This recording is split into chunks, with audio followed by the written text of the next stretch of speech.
Today on Winthrop Close Up, we take a look back at the best stories of the semester, including a new look at one of history's most popular stories.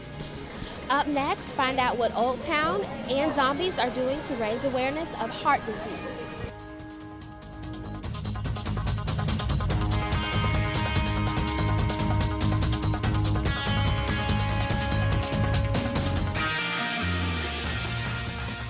Welcome to the best of Winthrop Close Up. I'm Jacob Hallex. And I'm Zach Rigger. Throughout the year, there are months dedicated to diseases, sicknesses, and syndromes. But how are the ones that go unnoticed? Reese Murray took us to the home of a boy living with trisomy 9 mosaic syndrome. Triton Ayers is a little boy learning to cope with a very rare syndrome, a syndrome that requires more than just the help of his parents on an everyday basis. This syndrome has left those coping with a lot of questions, but very little answers. And when we asked the genetic doctor, like, what do you know about this? Is he going to walk? Is he going to talk? How long is he going to live? Every single question was answered with, I don't know, I don't know, I don't know. Triton Ayers is one of 120 people in the entire world that has been diagnosed with trisomy 9 mosaic syndrome. It is so rare that the doctors don't even know much about it. So this is his spine right here, and he's going to have pretty major surgery on this. Much of what Triton's family knows of the syndrome has been self-taught. And I'm very impressed at how knowledgeable Heather and Josh have become with this syndrome, because there's so little known about it, but they've really reached out to other families on social media that have children with this, and there's like only 120 in the whole world. And so she gets a lot of information from them. They're handling it really well, I think, because at the drop of a hat, you know, we could be on our way up to Levine's. I had to pull on the side of the road and give him CPR because my daughter had informed me that he was not breathing. We had to pull over because he wasn't breathing, and so so my mommy had to tilt the car seat over, and then he still wasn't breathing, and then so my mommy had to give him CPR. Triton's family's ultimate goal is to raise money and awareness so that it can be better researched to help future children who get diagnosed with this. Reese Murray, Winthrop Close Up. To follow up with Triton and his family, you can find them on Facebook by typing TRITONAYERS. From Triton Ayers to Jane Eyre, the Winthrop Theater Department put on an adaptation of the classic novel Jane Eyre this semester. Reporter Emily Gill shows us the lasting importance of the story. Grace Poole, she sleeps in the attic, does she not? Yes. Charlotte Bronte's novel has captivated people for over 160 years, leading some enthusiasts to rewrite the story. Director David Wohl explains Polly Teal's theatrical adaptation. She sort of combines Bertha and the sort of imaginary friend that Jane has into one sort of mad woman who's really inside of Jane trying to get out. So there's this other Jane character that exists within the play that's both Bertha, a real person, and sort of the inner Jane. Dr. Casey Cothran, an avid Jane Eyre fan, explains that Teal's play isn't the only rewrite to look closely at Bertha. It's interesting because so many other rewrites give Bertha's story a focus in its own right. Many authors feel that they would love to know more about who is Bertha and why did she and Rochester get married in the first place, and she's from the Caribbean? What's going on with that? White Sargasso Sea by Jean Rhys is one popular example that answers those questions. But there are several more rewrites that add their own individual twists to the original story. I think it makes it more interesting because you have something that's more psychological, and people can relate to things like that. No matter your view, Jane Eyre will remain one of history's greatest literary works. Emily Gill, Winthrop Close Up. Visit the Winthrop Library to find out more about Charlotte Bronte's and classic novel. Coming up next, reporter Janae Reese joins us to tell us about Old Town and zombies and what they did to raise awareness of heart disease. Football City, USA is your hometown. Next on Winthrop Close Up. Welcome back to the west of Winthrop Close Up. It was a little bit spooky in the downtown Rock Hill. I was there for the story as zombies ran wild. 3, 2, 1. There were zombies everywhere at the annual Zombie Crawl 5K Walk-in Fun Run in downtown Rock Hill. Hundreds of families got zombified makeovers, ran zombie style, and got a chance to act dead. The Zombie Crawl is an education and awareness event for the Heart to Heart Foundation, which is a nonprofit that supports women's health relative to heart disease. At this year's Zombie Crawl, blood pressure checks are offered for free. Checking your blood pressure is a good way to monitor how healthy your heart is. Doctors say that over 90% of women have one or more risk factors of heart disease. Even though the event is filled with health tips, fake blood, and zombies, the children had much to say about the festivities. I'm excited to run. Walking Dead star Kent Wagner got in on the action, acting as the 2015 Grand Marshal. I'm here to support the runners and help promote the event. You see them walking around here, so that's the best part because it's just a fun, wonderful group. As you can see, zombies do have a little bit of heart. Staying in the local area, Dave Lyle Boulevard is a hot spot for Rock Hill commerce, but much of 2015 was spent on construction in the area. Reporter William Richard tells us the central issue and how it's being resolved. I'm here at the exit ramp off I-77, where interstate traffic merges with Dave Lyle Boulevard. Traffic has been an issue here for years, but recent construction has helped solve the situation. The City of Rock Hill and the department noticed around the holiday season there was a tremendous amount of traffic coming off the interstate ramp southbound, trying to make a left-hand turn on the Target and Best Buy, and we were having issues with. So this project was developed to try to take care of that traffic weave there by making traffic go to the traffic signal, turn right to get behind the median to approach that double left turn to Best Buy and Target. The project's original goal was to help with the flow of traffic, but driver safety was also in the mind of county officials. The main target is in fact efficiency, but we also want to focus on traveler safety. You may not get the level of cooperation from other drivers that you need, and so that creates challenges. And so we're looking for both efficiency and driver safety. Though equipment and materials still remain, drivers seem happy with the changes thus far. Well, I'm actually happy with the progress that they've made so far with Dave Lyle. It's definitely made travel a whole lot safer and quicker. And with the new lights installed, I feel like things are going to be great in the future. I'm definitely glad that the officials have made progress and decided to take a step in making the road safer for us. The final stages of construction are almost complete, but York County officials expect a population growth over the next 10 years. Future projects could include a sky bridge connecting Winthrop University to the Dave Lyle corridor, and potentially the extension of Dave Lyle to the panhandle of Lancaster County. I'm William Richard, Winthrop Close Up. With construction on the way, the intersection is nearly complete. County officials said a new sidewalk project might be in the works to help with safety or pedestrian traffic. Coming up, we take a look at the Winthrop basketball team's first impression of Coach Kelsey. And the community's passion, the players' destiny. Stay with us. Winthrop basketball is in full swing. Matthew Craig took us inside Winthrop Coliseum for a special Winthrop basketball report. Pat Kelsey is a coach who is not afraid to say or do whatever is on his mind. But now it's the team's turn. Here are their first impressions of their head coach. That's a good one. This dude is nuts. Intense. This man has a lot of energy, and he's a little crazy. Dude wears his emotions on his sleeve. Well, Coach Kelsey actually recruited me in high school at Wake Forest. So I already knew he was a very energetic guy. So just seeing him again and getting around that type of environment, he's just a very, very cool dude, man. He's definitely a player's coach. Here are some of the team's favorite Coach Kelsey moments. If we know a team is trapping. I think he ripped his shirt or something at practice, and then he just got in a stance. It was just crazy.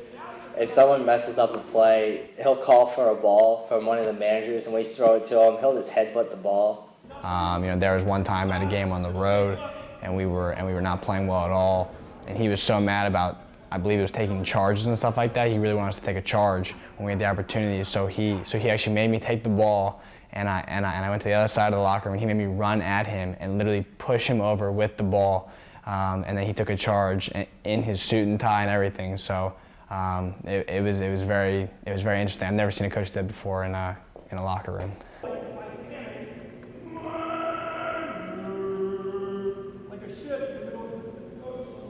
In the midst of the intense nature and crazy stories, Kelsey is able to connect with his team. It's special to me because not only do I believe in him as a coach, but I really do believe in him as a person. He'll run through a wall for anyone in this program, just like we always run through a wall for him. It's that feeling you get, like you know he is committed to the program through everything that he does. He demands a lot. He demands a lot. He demands your best. He wants you working harder than you might have expected. You know, he takes his job and his role on this team very seriously, just like the rest of us do. Thank you, Matthew. Thank you, Matthew. Coach Kelsey also likes to set aside time before home games for a power nap as a way to refuel his energy. Rock Hill is best known across the nation as Football City, USA. Reporter Emily Gill shows us why at the Gridiron.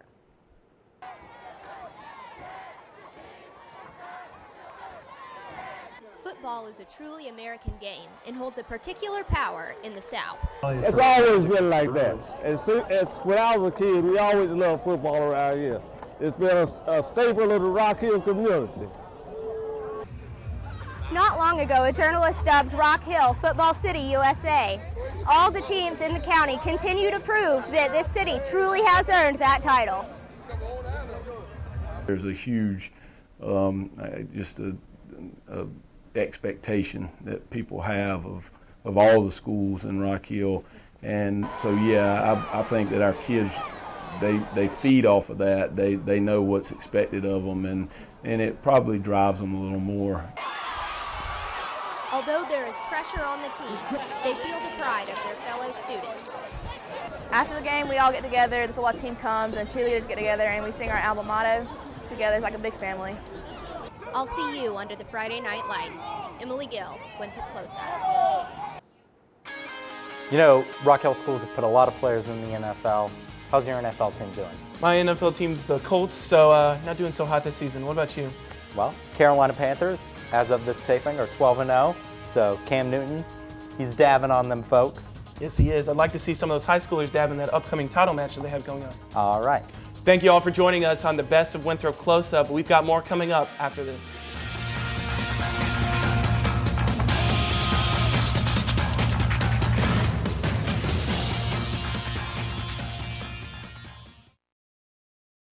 Continuing on with the Best of Winthrop Close Up, we revisit the Democratic Forum where Janae Reese was in the press room with the story. The world has its eyes on Rock Hill, but what brought the politicians to Winthrop? Find out on Close Up.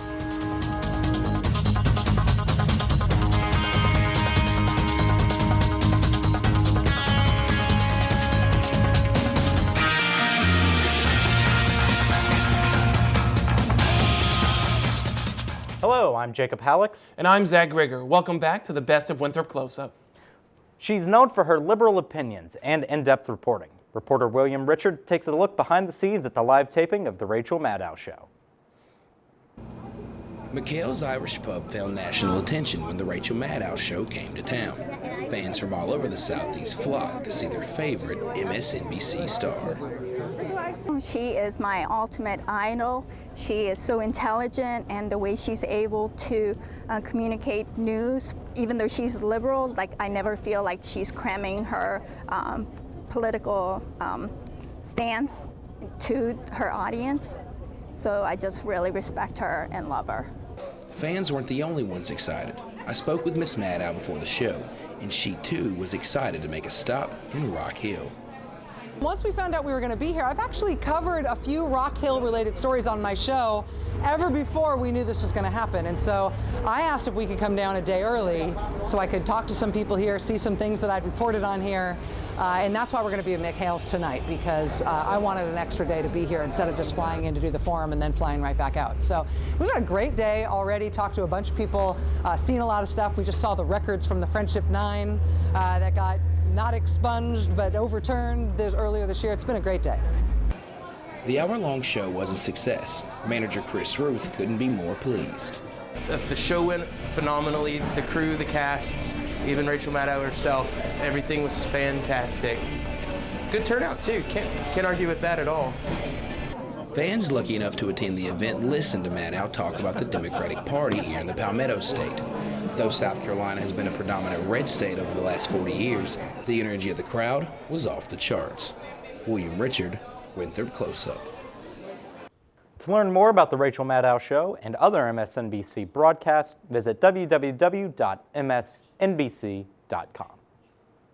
More than 200 journalists came to the campus for the big event. Janae Reese reports from the press filing room.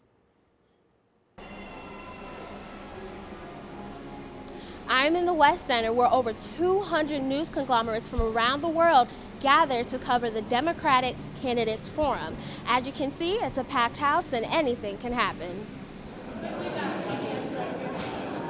It draws reporters from all over the country, and all the major networks are usually at events like this.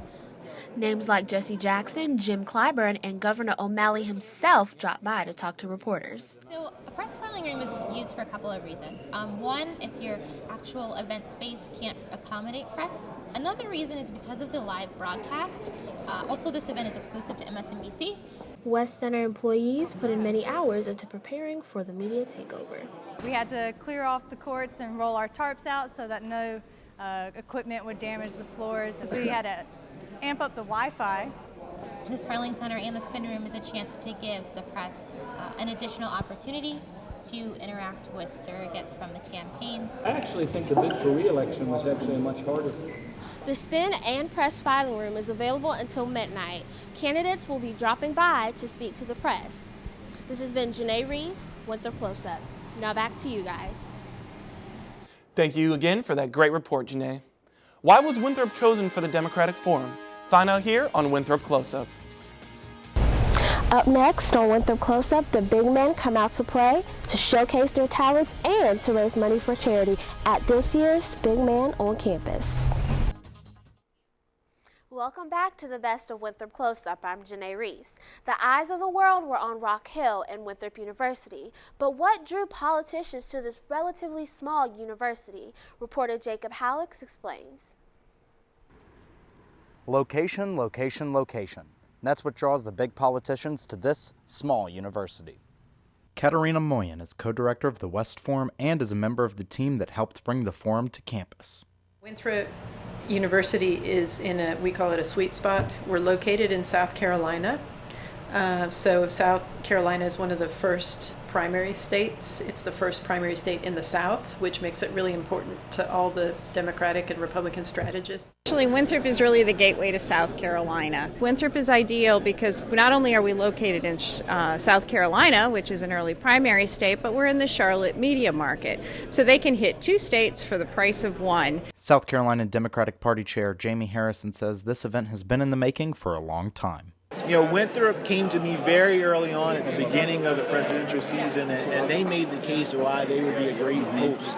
And so Rock Hill became a great place, a great location for us to move forward. Be on the lookout for more political visits once primary season ends and general elections begin. Back to you in the studio. The Democratic Party chairs from North Carolina, Florida, Georgia, Tennessee, Virginia, and West Virginia, plus more, joined South Carolina's Democratic chair for a chairs chat in Dina's Place. Jessica Sampson has the story. Rocking chairs and ice lemonade was the start of a chat with the Southern Democratic chairs. The Democrats here they're trying to appeal to the younger voters. They were talking about Yik Yak and Snapchat, and those things are pretty common here at Winthrop, and I like that. They also were talking about different issues such as healthcare and education. Many important topics were discussed. but a very important one was getting the millennials involved. I think it's important for us to understand that we are sort of all in this together, that we're experiencing the same types of problems, and that we all need to reach out to our electorate. The electorate is changing, and one of the important groups of people that we need to reach out to are our young people. I think that helps in a way, as far as like they were explaining how they need more youth to vote, and that we make a good portion of like the South, and that they need our opinions, they need our votes in order to reflect in the democratic system.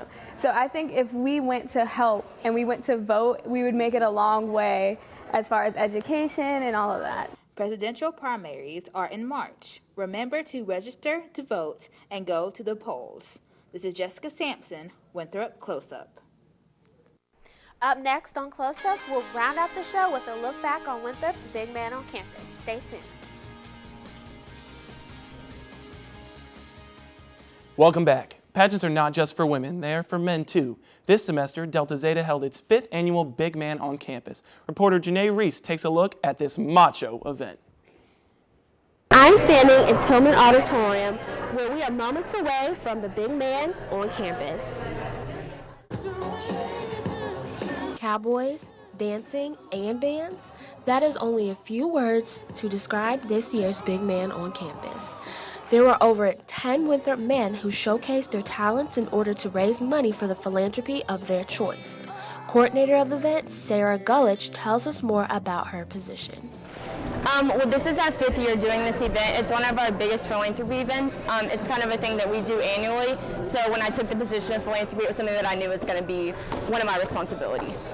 But the one thing I'm going to give you is everything I got. Men's basketball coach Pat Kelsey kept the energy rolling as MC of the event. Even one of his players was facing off in the competition. I don't got nothing else to do, so why not? So. Even the audience couldn't contain their excitement. It was really exciting and super fun, and I thought that it was amazing how much money they ended up raising. The young men wrecked the competition that includes a talent, casual, and an interview question that all leads to a bidding war at the end. All proceeds will be donated at the end. There are many charities represented here tonight. This has been Janae Reese, Winthrop Close Up. Now back to you guys. This year's winner was senior Jamal Tate. The event raised more than $4,000. There have been a lot of things going on this semester. Big Man on Campus, we've got a whole bunch of stuff. You know why Big Man on Campus, why we love that at Winthrop Close Up. Why I love it, multiple reasons. One, Dubio KK and a cowboy hat saying he's just there because he had nothing else to do is great. Classic. And 2, if you're watching this video on YouTube, you can find this guy in there somewhere. I'm not going to tell you where, but he's in that video. It's like Where's Waldo for this video. Exactly. Look it up. Well, thank you very much for joining us on Winthrop Close Up. It's been a wonderful semester. We hope that exams go well in your favor. See you next semester.